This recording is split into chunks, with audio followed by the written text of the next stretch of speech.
Bulan yang selalu dinanti telah tiba. Sudah kita sepakati bersama. Waktu yang tepat untuk tingkatkan sinergi dan melangkah bersama.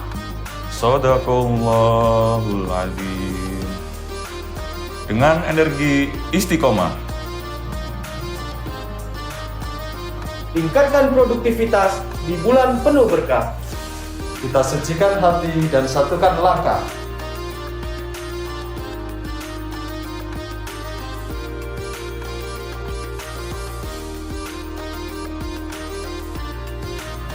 Kami, seluruh perwira PT Pertamina Hulu Indonesia, Zona 10 Filbunyu mengucapkan selamat menunaikan ibadah puasa Ramadan 1443 Hijriah.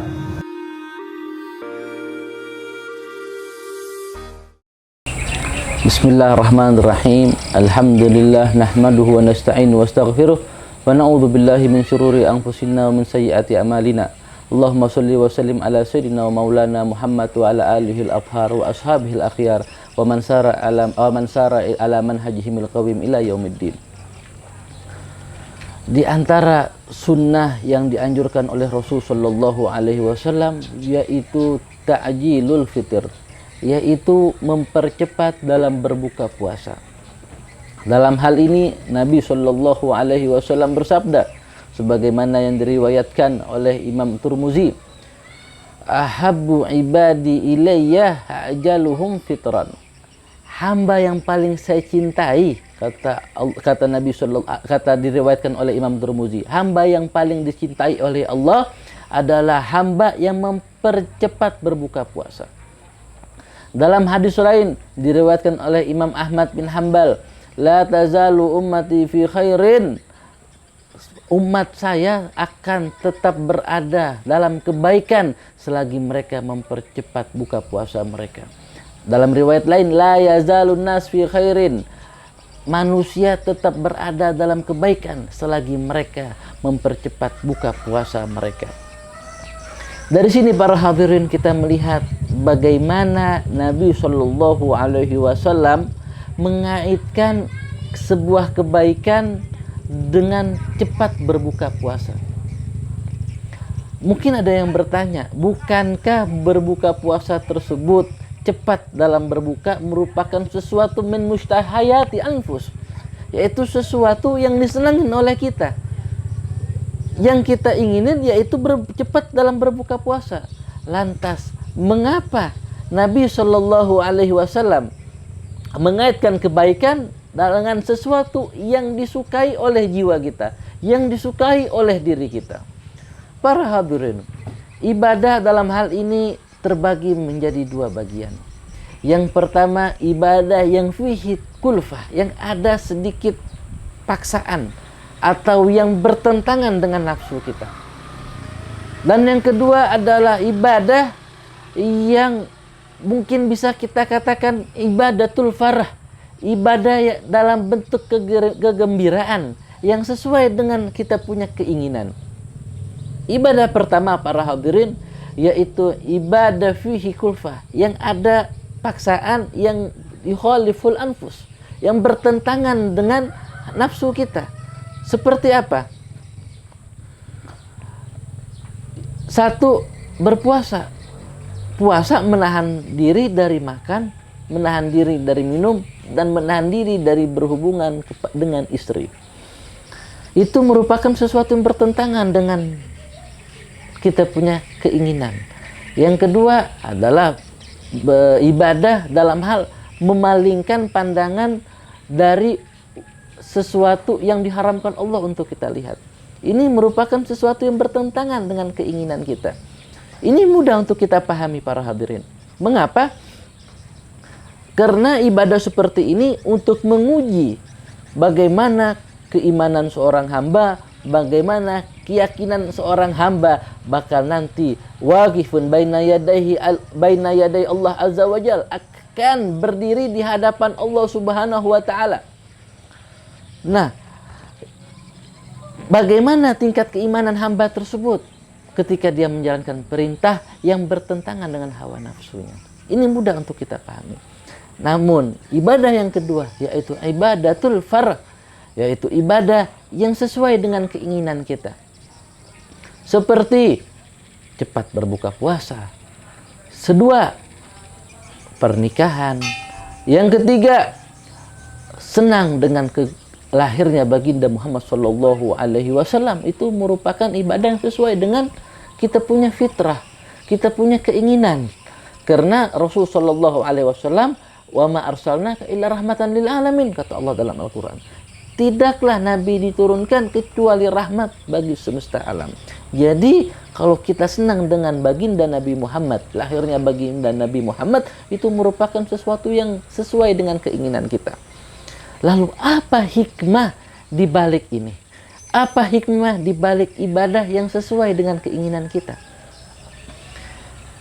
Hikmah yang pertama para hadirin, yaitu sesuatu yang kita ingini, sesuatu yang kita sukai, sesuatu yang kita cintai. Jika diniatkan untuk Allah Subhanahu wa Ta'ala, maka nafsu kita dapat terkendalikan. Sebagai contoh para hadirin, tidur disukai oleh orang-orang, makan begitu juga dengan minum. Jika kita tidur dengan niat untuk mendekatkan diri kita kepada Allah, jika kita makan dengan niat untuk memperkuat ibadah kita kepada Allah, jika kita minum juga dengan niat untuk bisa sanggup kuat dalam menjalankan perintah Allah seperti sholat dan lain sebagainya, maka berbagai hal yang kita inginkan dapat dikendalikan oleh hawa nafsu kita. Dan yang kedua, para hadirin, yaitu at-taladzuz fil ibadah, yaitu kita merasa nikmat ketika menjalankan ibadah tersebut. Sebagai contoh, Nabi menganjurkan untuk mempercepat buka puasa. Ketika kita menyantap buka puasa dengan ketika yakin masuk waktu, tahagugul gurub, jika azan telah berkumandang, masuk waktu telah dipastikan, kita segerakan untuk berbuka puasa, kita merasa senang. Dan senangnya kita itu merupakan ibadah, sehingga dengan itu kita merasakan nikmat dalam menjalankan perintah Allah Subhanahu wa Ta'ala, nikmat dalam menjalankan ibadah kepada Allah Subhanahu wa Ta'ala. Begitu juga contoh yang lain seperti pernikahan. Dalam hadis Nabi katakan, a'linu, umumkan pernikahan kalian. Umumkan pernikahan kalian. Ketika kita mengumumkan pernikahan kita share di Instagram sebagai contoh untuk mengundang orang-orang. Itu merupakan farah, kesenangan. Dan kesenangan itu merupakan ibadah. Merupakan bentuk nilai ibadah kepada Allah Subhanahu wa Ta'ala. Dan hikmah yang terakhir para hadirin adalah seorang karyawan yang bekerja capek, kemudian di akhir bulan akan diberikan gaji oleh atasannya. Kemudian bulan berikutnya dia pergi untuk ke daerah-daerah yang dia senangi, yang dia sukai, daerah-daerah wisata yang dia idam-idamkan. Kemudian selepas dari sana, ketika dia menjalankan perintah yang berat dari tugas atasannya, dia menjadi semangat berkat perintah atau perintah dari atasannya untuk menjalankan.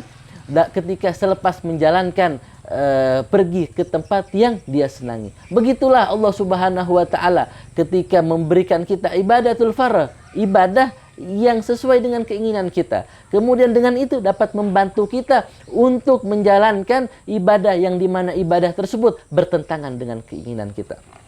Itu merupakan hikmah kenapa Nabi Shallallahu Alaihi Wasallam mengaitkan sebuah kebaikan dengan ta'jilul fitr, yaitu mempercepat buka puasa. Lalu ketika kita berbuka puasa, apa yang dianjurkan untuk kita santap? Nabi Shallallahu Alaihi Wasallam menganjurkan kita untuk apa? Salasu rutab, untuk menyantap 3 buah kurma matang.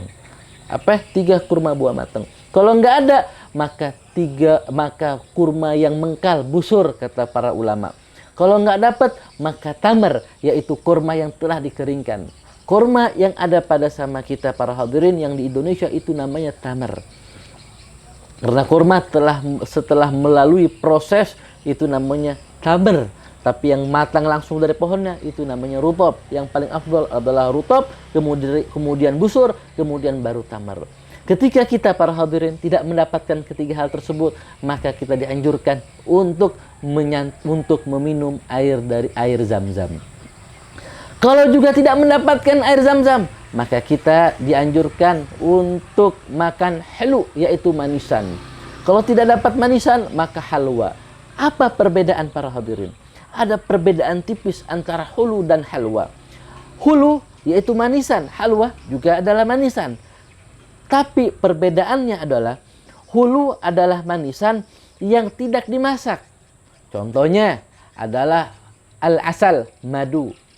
Itu merupakan manisan, sesuatu yang manis tapi tidak dimasak melalui proses masak. Yang kalau tidak mendapatkan seperti itu, maka kita menyantap halwa, manisan tapi melalui proses masak. Apa saja manisan? Sesuatu yang manis tapi ada proses masak sebelumnya, maka kita disunahkan untuk menyantap halwa tersebut. Demikianlah para hadirin apa yang dapat saya sampaikan. Hadanallahu wa iyyakum ajma'in. Wallahul musta'an. Wassalamualaikum warahmatullahi wabarakatuh. Assalamualaikum warahmatullahi wabarakatuh. Marhaban ya Ramadan.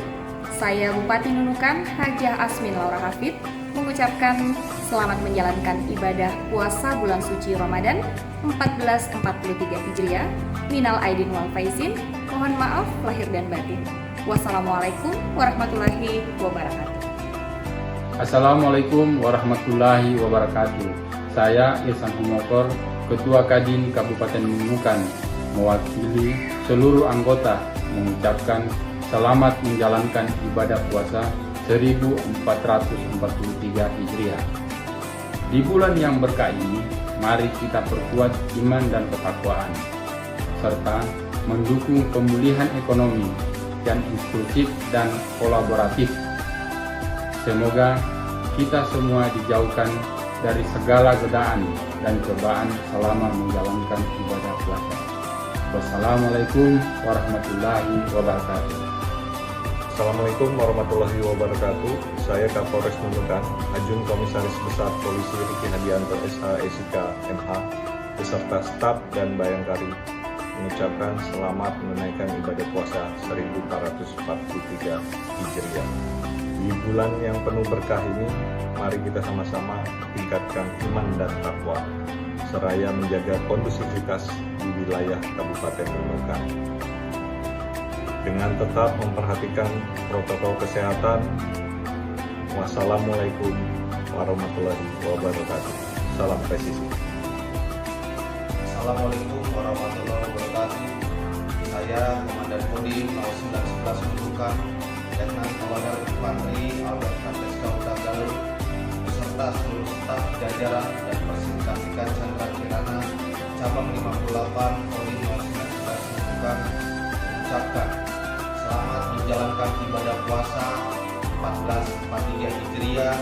Memasuki bulan yang penuh berkah ini, saya mengajak untuk seluruh umat muslim yang berada di wilayah Kabupaten Nunukan untuk senantiasa menjaga persatuan dan kesatuan di tengah keberagaman, serta terus menerapkan protokol kesehatan karena kita masih berada di tengah pandemi COVID-19. Akhir kata, saya mengucapkan terima kasih. Wassalamualaikum warahmatullahi wabarakatuh. Terima kasih sudah nonton. Jangan lupa like, subscribe, dan share ya.